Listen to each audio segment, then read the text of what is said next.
بسم اللہ والحمد للہ والصلاة والسلام علی سید رسول اللہ اما بعد فاعوذ باللہ من الشیطان الرجیم بسم اللہ الرحمن الرحیم وما محمد الا رسول قد خلت من قبلہ الرسل افإن مات أو قتل انقلبتم على أعقابكم ومن ينقلب على عقبيه فلن يضر الله شيئا وسيجزي الله الشاكرين صدق اللہ المولان العظیم۔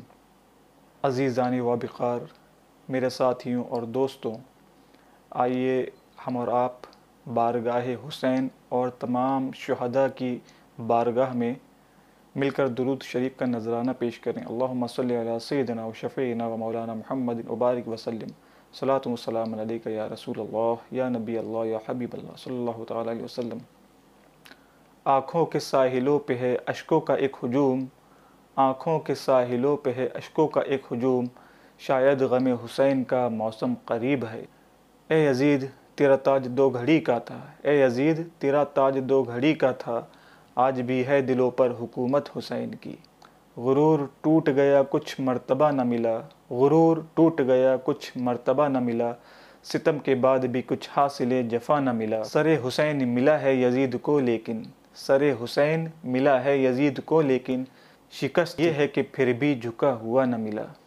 برادران ملت اسلامیہ، جیسا کہ ہم تمامی حضرات ذکر شہید کربلا کے لیے یہاں پر جمع ہوئے ہیں، تو اس کربلا کی جنگ کا منظر، اس کے پیچھے کا ریزن، اس کے پیچھے کا کارن کیا تھا، تو اس کے لیے ہمیں تاریخ کے صفحات کو پلٹنا پڑے گا۔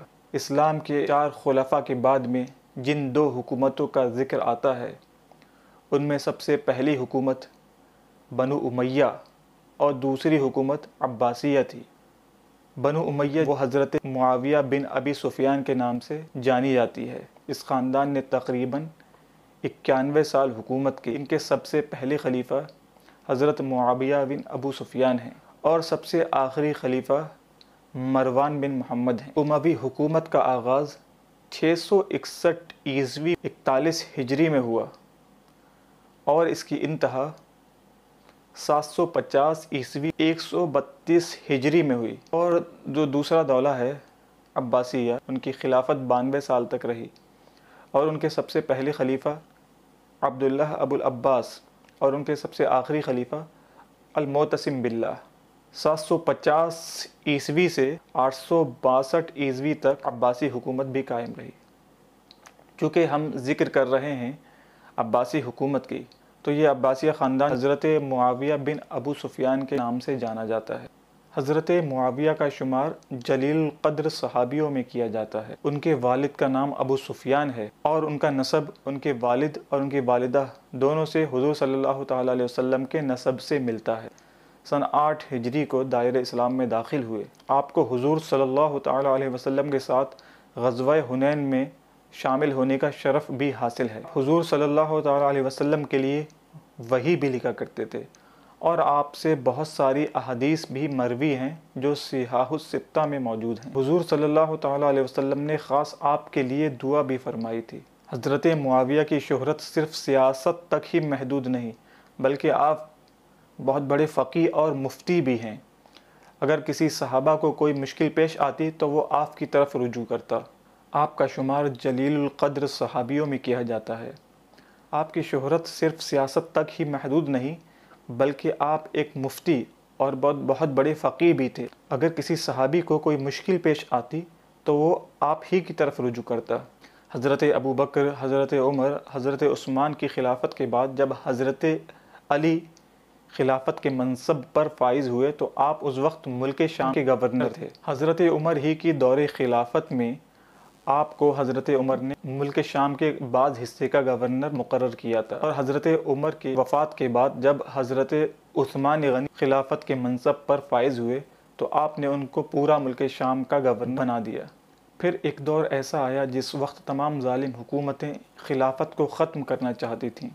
ایمان کا لبادہ اوڑھ کر بہت سے یہودی اسلام میں داخل ہوئے، جس کی وجہ سے منافقین کی تعداد بڑھتی رہی۔ ان میں سے ایک عبداللہ ابن سبا نامی شخص، جو کہ حقیقتاً یہودی تھا مگر اسلامی لباس اوڑھ کر مسلمانوں کی صف میں داخل ہوا اور اس نے مسلمانوں کو بہکانے کی ہر ممکن کوشش کی۔ عبداللہ ابن سبا یہودی کے بہکابے میں آ کر کچھ لوگ حضرت عثمان غنی کے قتل کے لیے آئے اور ان کے گھر کا حصار کر لیا۔ تقریباً 40 روز تک آپ پر دانہ پانی سب بند کر دیا۔ 40ویں دن موقع پا کر کچھ لوگ آپ کے گھر میں داخل ہو گئے اور آپ کے سینے کو خنجر سے چاک کر دیا۔ آپ جام شہادت نوش فرما گئے۔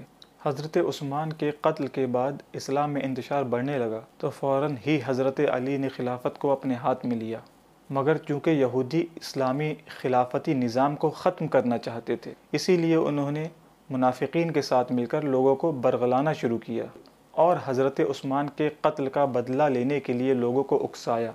مگر اس وقت حضرت علی نے موقع کی نزاکت کو دیکھتے ہوئے اور اسلام میں انتشار کو بڑھنے سے روکنے کے لیے بدلہ نہ لینا مناسب سمجھا اور تمام مسلمانوں کو اپنی بیعت سے ایک پلیٹ فارم پر جمع ہونے کو کہا۔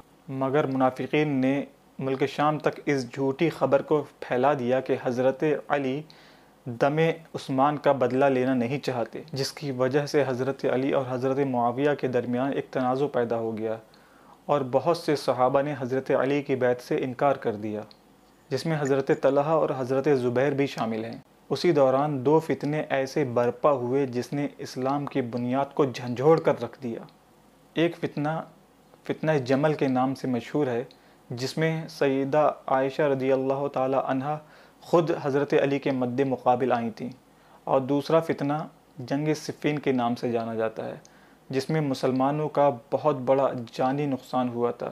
تقریباً 70,000 مسلمان اس جنگ میں شہید ہوئے، جن میں بہت بڑے بڑے صحابہ خود حضرت طلحہ اور حضرت زبیر رضی اللہ تعالی عنہما بھی شامل ہیں، شہید ہوئے۔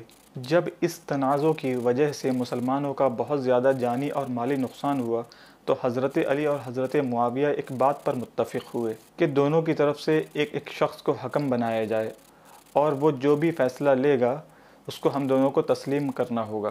تو حضرت علی کی طرف سے ابو موسیٰ اشعری کو حکم بنایا گیا اور حضرت معاویہ نے عمرو بن عاص کو حکم بنایا، اور یہیں سے بنیاد پڑتی ہے فرقوں کی۔ ایک فرقہ جو خارجی کے نام سے مشہور ہے۔ حضرت علی اور حضرت معاویہ کے درمیان یہ تنازع چلتا رہا اور ایک دن موقع پا کر خارجیوں نے حضرت علی کو 21 رمضان 40 ہجری 660 عیسوی عراق میں شہید کر دیا۔ حضرت علی کی شہادت کے بعد عراق والوں نے امام حسن کے ہاتھ پر بیعت کی اور اہل شام نے حضرت معاویہ کے ہاتھ پر بیعت کی۔ وہ ایک ایسا وقت تھا جب اسلام میں ایک ساتھ 2 خلیفہ کے ہاتھوں پر بیعت ہو رہی تھی۔ تقریباً 6 مہینے کا عرصہ گزرنے کے بعد حضرت حسن نے اپنی دانش مندی سے یہ سمجھ لیا عراق والوں نے جس طریقے سے ان کے والد حضرت علی کو دھوکہ دیا، ہو سکتا ہے وہ ان کو بھی دیں اور مسلمانوں کا خون بہے۔ اسی وجہ سے حضرت حسن نے حضرت معاویہ کے ساتھ مصالحت کر لی اور کچھ شرطوں کے ساتھ اپنا استعفیٰ دے دیا۔ اس کے بعد حضرت حسن کے بھائی حضرت حسین نے اور تمام صحابہ نے اور اہل عراق نے بھی حضرت معاویہ کی بیعت کو قبول کر لیا، اور یہ سال عام الجماعہ کے نام سے مشہور ہوا۔ حضرت معاویہ نے 19 سال تک اپنی خلافت کو برقرار رکھا، بہت ساری خدمات انجام دی، فتوحات کی اور دائرہ اسلام کی توسیع کی، عدل قائم کیا۔ مگر چونکہ ایک فیصلہ جو حضرت معاویہ نے لیا جس کی وجہ سے لوگ ان پر طعن کرتے ہیں، وہ ایک ایسا فیصلہ تھا جو وقت کا تقاضا تھا، یزید کو اپنا ولی عہد مقرر کرنا۔ ہم میں سے کسی کو بھی یہ حق نہیں پہنچتا کہ ہم کسی بھی صحابہ کی شان میں گستاخی کریں، اور حضرت معاویہ عشرہ مبشرہ میں سے ہیں، تو ہم کو ہرگز یہ حق نہیں ہم ان کی شان میں گستاخی کریں، کیونکہ حضور اکرم صلی اللہ تعالیٰ علیہ وسلم فرماتے ہیں علیکم بسنتی و سنت خلفاء الراشدین المہدیین۔ آج کے لیے ہم یہیں پر اپنی گفتگو ختم کرتے ہیں۔ استغفر اللہ ربی من کل ذنب و اتوب الیہ۔ السلام علیکم ورحمۃ اللہ وبرکاتہ۔